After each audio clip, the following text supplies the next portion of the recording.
Russia is further escalating its war in Ukraine. Moscow is mobilizing 300,000 additional soldiers and talks about using, quote, all military means, including the use of nuclear weapons. Also, Moscow is orchestrating 4 so-called referendums to annex 4 Ukrainian provinces. Western governments unanimously condemn those sham referendums, but will countries like Germany now finally send those heavy weapons that Kyiv needs to repel the Russian aggression?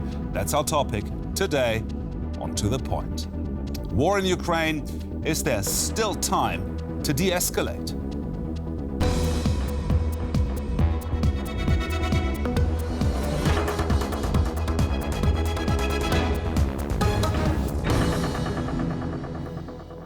Hello and welcome to The Point. I'm Gerhard Elfers. Let me introduce today's panel.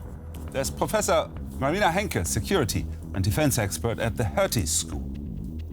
Then we have Moritz Gathmann, chief reporter at the German politics monthly Cicero. He has lived in Russia for many years and traveled to Ukraine only recently. And Aylin Matlé, an expert on German and US defense policy at the German Society for Foreign Policy. Now, in his address to the nation on Wednesday, Putin has implied that he's ready to use nuclear weapons even. And is it safe to say, Marina, let's start with you, that the chances to end this war have just significantly dropped? Well, I think his entire speech signals that he isn't ready to just give in. There was hope on the Ukrainian side and also on NATO's side that the counteroffensive by the Ukrainians, which was truly impressive, by the way, would stop that war and bring Russia to its knees, or at least, reduce its will to fight. And I think, like what we saw instead was that the hawks in Moscow won over and that Putin now tries to push back. But of course, the big question is, does this mobilization actually occur? Can he get ready 300,000 more troops? I have my doubts. And, when it comes to the use of nuclear weapons, I'm convinced, I do a lot of research on nuclear weapons, and it won't actually change the fundamental dynamics of this war. Tactical nuclear weapons that he's mostly talking of, or actually, only talking of, are psychological weapons. And I think by now, the Ukrainian population and even the Western population are kind of used to this rhetoric and won't be that shocked or kind of like pushed into submission that Russia is hoping for. Moritz, he also said at the very end of his speech, I'm not bluffing. Isn't that what bluffers always say? Yeah, that's what I would say. If you sit at the poker table and you bluff and you say, I'm not bluffing, this actually irritates, or it should irritate your counterparts. And I also think that we shouldn't overestimate what he was saying about nuclear weapons. Basically, he was saying, he was threatening this since March, when the West was starting heavily support the Ukrainians with weapons, but it didn't happen. And I have the hope he's not the only to decide. He has other people who have also to give their consent to the use of nuclear weapons. I hope other people will hinder him from doing this. I listened yesterday to US President Joe Biden at the UN reacting to Putin's speech. Aylin, what do you make of Biden's reaction to his speech yesterday? It wasn't very strong, was it? Well, I think we should also see that in context with other statements by Biden. And just recently, Biden, a couple of days ago, said in the direction of Putin, don't do it, don't do it, don't do it, i.e. referring to the possible use of nuclear weapons. So I think the US is very, very determined in its will to, first off, to further support Ukraine, and also to signal to Moscow not to overstep the red line of using nuclear weapons in order to achieve its goals. Now, we've talked about this speech by Vladimir Putin. Let's briefly listen in to what he actually said, especially about the mobilization. Our partial mobilization means that only reservists will be drafted. And it's those who have already served in the army, who have specialized military knowledge and experience. Those who are newly drafted will undergo additional military training. Now, Marina, what does he gain with this partial mobilization, and what does it mean? Well, he potentially gets 300,000 new soldiers, and that's a lot. He has been losing a lot of soldiers. But are they soldiers, or are they just... They're folks who have a basic military training. So at one point, Russia has a conscription system. So all of them have undergone some kind of training at some point. But of course, and that's why, it took so long to a certain degree to have this partial mobilization, because a lot of Western commentators were saying, why isn't Putin doing this much sooner? They were actually anticipating such a decision already around May, when he had his big military parade, but he was still very hesitant. And, now, I think it signals that he does realize that he is cornered, that, he's kind of losing the battle, that he needs to make a move. But, we also saw that there is an opposition, there was an uprising of people, protesting this move. Google searches of how to leave Russia and one-way tickets, skyrocketing. So, why was Putin waiting so long? Because he feared that there would be this growing opposition. And I think to a certain degree, this is what we're seeing. But, of course, the security apparatus in Russia is so powerful that I actually think they can nip it in the bud, as they've done before. Now, this mobilization of 300,000 troops, we just heard that they had some kind of military training. Are they just cannon fodder? I think so. And also what we have to bear in mind is that those 300,000 reservists, they will not immediately be sent and deployed to the front lines. It'll take up, a couple of months actually for them to arrive there. And as Marina just also pointed out, while they have undergone basic training, they need to be retrained. And also there's the question of equipment, adequate equipment. And there's a big question mark whether they will be properly equipped in order to withstand the Ukrainian counteroffensive, which is pretty strong. Exactly, and I think, I have my doubts that they will be actual, that they can be compared to professional soldiers. What I would like to add is the question of motivation.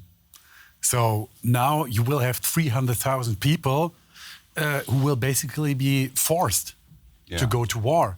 It's a different type of people than those who were already fighting. We had those troops from the Donbass, so men from the Donbass region who were basically defending their region. We had Russian professional soldiers who were doing this for money. And now you will have people who are forced to do this. And there is a big question mark as to where these people are really motivated to fight. Yeah, just one follow-up. How is this being viewed in Russia, this mobilization? Well, if I can speak from the conversations with friends, they are shocked. Because actually what I wanted to add is that this mobilization, it's called partial mobilization by Putin. But if you look at the laws that were passed in the State Duma, it's a general mobilization. It leaves the door open to really getting all male population into this war. So people are really asking themselves now, should they leave the country or not? I watched one man on this Russian independent TV channel, Dost, who was saying that this war is not about me. I won't go to war. I think this is very typical for how Russians see this war, because up to now, this big support for the war in Poles, it was basically passive support, because Putin didn't interfere into the comfort zones of the common people. They said, okay, let him do this war as long as I don't have to go there. But now the situation changes, of course. Aylin, you wanted to say something. I just wanted to add that on the other hand, you have the Ukrainians who are highly motivated to defend their country, in comparison to those reservists who have very low morale, and also low morale, which we could already witness in the professional branch of the Russian armed forces. Now, this is all happening now after Ukraine actually made some significant gains in their counter-offensive. Putin's speech has to be regarded in that light. Let's have a look at the Ukrainian advance and the area they have retaken. Now, there we can see it. There's a strategically important railway hub, Kupiansk. This could hurt Putin's supply lines further. Already one of the Russian weak spots. If Russia loses more territory in Ukraine, it will increasingly look also like a massive personal humiliation for Vladimir Putin. So how significant are these gains, these advances for Vladimir Putin? So I think it looks fairly small on that map, but it's actually, thousands of square kilometers. But I think more than that, it just shows that the Ukrainians are capable of launching a very complex campaign. And, prior to February 24th, and even the first couple weeks of that war, a lot of folks that Ukrainians do not have any military capabilities to speak of. And now they're, taking back the fortified country from the Russians. And so I think, what it really signals that the training that they have received from various NATO partners is working, and also that they can actually handle very heavy and highly sophisticated equipment. And of course that, sends a message that whatever, the West has been doing isn't just, showering them with this stuff, but they can actually put it to good use. And that's also, a different lesson learned from what happened, for example, in Afghanistan and Iraq. There, a lot of, military forces were trained, but then, when they were actually asked to fight, they didn't fight. But here we see the Ukrainians fighting. Now, these advances seem to have also triggered these so-called referendums in the Donbass and other regions. What difference will these referendums make? Well, I think the biggest difference, and also we should point out it's fake. It will be manipulated, so it's not an actual referendum that we will be witnessing. And I think the biggest difference viewed from Putin or from Russia is that should they be integrated into the Russian Federation, they will be regarded as Russian territory. And so if now Ukrainians will continue to launch counter-offensives in order to retake that territory, Russia could be compelled to point out, well, now Ukraine is actually attacking Russian territory, which could then sort of give him a pretext to further escalate. He could also say, once he's done that, he could also say, okay, that's enough, let's sit down and talk. Well, this is a difficult question, I would say. Of course, this could happen in 2 or 3 weeks, that Russia could start like a charming offensive. And of course, this could somehow be dangerous for public opinion in the West, because we, maybe in Germany, I can say for Germany, we feel some war fatigue in Germany. So this looks like a poisoned offer from the Russian side, of course. Yeah, because I think the Ukrainians are not willing to actually take this negotiation offer, and for good reason, because the momentum is on their side. What my colleague just said, the mobilization will take time, probably at least a month, 2 months, until we see any soldiers having an impact on that front. And of course, the Ukrainians now want to use that and push further. And I also think that actually in the United States, they are on Ukraine's side, and also doubt that, negotiation now will lead to any significant result.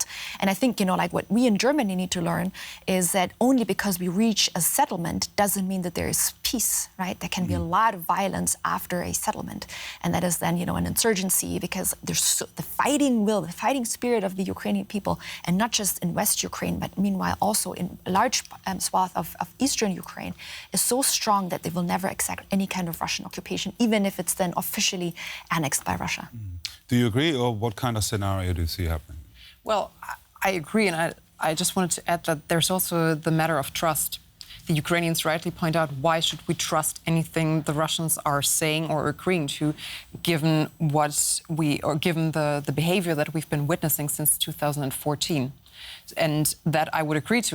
It'll also be very difficult for Western leaders to trust in anything that Putin and his people will offer at negotiations whenever and wherever they will take place. You mentioned Germany a little earlier. Germany has already delivered weapons to Ukraine, including heavy weapons like howitzers. But Kyiv keeps pushing for the crown jewel as well, Germany's famous main battle tank Leopard 2. But Germany is still reluctant to send. The Leopard 2 is one of the best battle tanks in the world. The 1,500 horsepower tank is extremely high-tech and is at the top of Ukraine's wish list. But Germany's largest governing party, the SPD, and its chancellor refuse to deliver. At the same time, however, Olaf Scholz stresses Germany is ready to take on leading responsibility for the security and safety of our continent. How does this go together? Even the USA and the EU have nothing against the delivery of the Leopard 2 to Kyiv. Today, more than ever, it is necessary that Ukraine gets the military capability it needs to defend itself. The Bundeswehr currently has more than 225 Leopard 2s, which means it could only deliver a few without jeopardizing its defense readiness. But other NATO countries also have the Leopard 2 in their inventories and could participate in deliveries, which Germany, as the manufacturing country, has so far prevented. Will the German government give in soon? Indeed, will the German government and many other Western governments change tack after Putin's most recent speech? I think so. I think that that our Chancellor Scholz will not be able to withstand the pressure that's coming from within his coalition party, but also that is coming from Western allies, and not least that the pressure that is being exerted coming from Kyiv. And I think there's also no logical reason to withhold the delivery of Leopard 2 tanks. So why the reluctance anyway? They've sent in heavy weapons, howitzers, rocket launchers and all that, but they do not want to send in the main battle tank, one of a very effective weapon. Why? I have the feeling that not only Scholz, but the West all over, they wanted to leave room for negotiations with Putin. So they basically told Putin from the very beginning and the months since the beginning of the war that, okay, we could also deliver this and that to Ukraine, but we're not doing this at this point as long as you're not doing this or that. And so in this situation, I would say that the West basically told Russia that as long as you don't annex these territories, we won't go the next step of escalation, and this would be sending Western tanks to Ukraine. But my feeling is, and also Scholz said this, Chancellor Scholz, after his last phone call with Putin, that a further step of annexation of Ukrainian territory won't be left unanswered. So I would say that after these referendums and probably the annexation of these territories by Russia, we must see the delivery of German or Western tanks to Ukraine. So Moritz just said the reluctance was basically the West trying to keep its powder dry. Would you agree? Well, and you know, of course, from all sides, there's still this fear that certain, red lines might be crossed by the Ukrainians, and so that they then, would attack Russian territory. And that's why, like the long-range missiles have been held back, and to a certain degree, like these battle tanks, they're very, very fast, so they could be used. I don't think it will actually, that's the Ukrainians' attention, but, they could be used for a dash across the border. And they're very powerful vehicles. And with howitzers and, like other equipment that is there, is like much harder to move them. They can also be moved, but it's, it takes much longer. So I think there is, still this idea of like, we want to control the Ukrainians because we are scared that they might, kind of cross these red lines.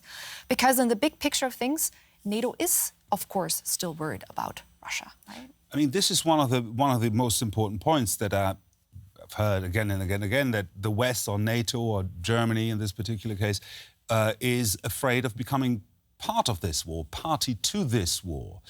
Is that realistic, and what does that even mean? Well, first off, I think that would mean sending troops ourselves, which we have ruled out again and again, and which I think is prudent. So, we are. Well, it is true we are not a party to the conflict in the sense that we are, that we are sending our troops. However, we're not a neutral party either. We stand by the side of Ukraine and have been doing so from the very beginning. So I think that's a sort of a discussion that distracts from what's really important. And I think it's a discussion that's mainly guided by the fear of overstepping a red line as viewed and dictated by Russia. And I think that's not the sort of the guideline that we should be following, but rather what do we need to do in order to help Ukraine fight back Russia. But the interesting thing is, by the way, that Putin in his last speech, he basically changed the storyline of this conflict from Russia is fighting Ukraine that has support from the West to Russia is fighting the collective West, as he said. So inside Russia, now the elite, the political elite and the propaganda, the TV shows, they are telling the story that actually Russia is fighting the collective West that wants to destroy Russia. But, I think we shouldn't be ashamed of that. This is a war of aggression. Russia marched into an independent sovereign state, which is Ukraine, without any reason to do so, apart from taking in that country because of, aggressive intentions. So I think it's only fair then to come to the aid of that country that is defending itself. But are you advocating that we go even further? Well, I think we should be very firm in our mission. And our mission is that we are defending a democracy that was aggressed by an imperial power. So now to, back off and say, oh, the Russians are portraying this a battle of, the West against us. Well, the truth is, that you're helping a country that was aggressed by Russia. There's exactly one nation that started this war, and that is Russia. And so I think in this entire, sometimes to be too gentile with Russian feelings is wrong. Again, party to this war, many Germans fear missiles over Berlin. Is that realistic? No, I think that's an overblown fear. Why I don't want to discount the concerns that many people have, seeing that we are now witnessing a main conventional war on European territory. However, I don't think that it's realistic and plausible to assume that Russia will attack either Germany or any other NATO country in the near future. However, we should definitely be on the lookout, which I think it is very important that NATO is increasing its troops on the so-called eastern flank in order to make sure that Putin understands to not overstep a red line by interfering with these countries, by attacking these countries. I want to come to my last question and ask that same question to each and every one of you. Can the West actually still de-escalate in this war? What I think actually is happening right now is that India and China are de-escalating that war, right? So we were always watching very closely what was the Chinese and what was also, the Indian and the global South reaction. And at the beginning of the war, they were not necessarily in it, but they were supporting Russia. And what we saw in the last week and even yesterday is that China is now more and more publicly stating we want negotiations, right? So they're not happy with Russian moves, and so is India. Will that have an effect, though, on Putin? I think it will. Because basically the Russians, the support, that they have externally, but also what's happening in Ukraine and internally, maybe slowly, is diminishing. And it will, in one form or another, lead to a change. What the change is, I cannot say, but it's certainly not strengthening Putin's hand. The only country that can de-escalate the situation is Russia, because Russia started this war of aggression against Ukraine. So I wouldn't frame our or the West's reaction as a further escalation or answering an escalation with further escalation. But that doesn't mean that if the Ukrainians are willing and ready to return to the negotiating table, that we shouldn't support that move. Obviously, we should. If Ukraine says it's time and if they're happy and content with the territorial gains they have achieved. I would say that we need to continue our stark support for Ukraine, continue delivering weapons, But on the other hand, we should be very clear in our messages towards Russia, towards the people in Russia, that we are not fighting the Russian people. This is not a war to destroy Russia, as Putin puts it. So these are the two factors, I think, that are very important, and this is the only thing that we can do. Thank you all very much. That's it for this week's edition of To The Point. I hope you found our discussion interesting. And if you're watching us on YouTube, please join the conversation and leave your thoughts in the comments below. We'd love to hear from you. Thanks for watching. See you next week on To The Point.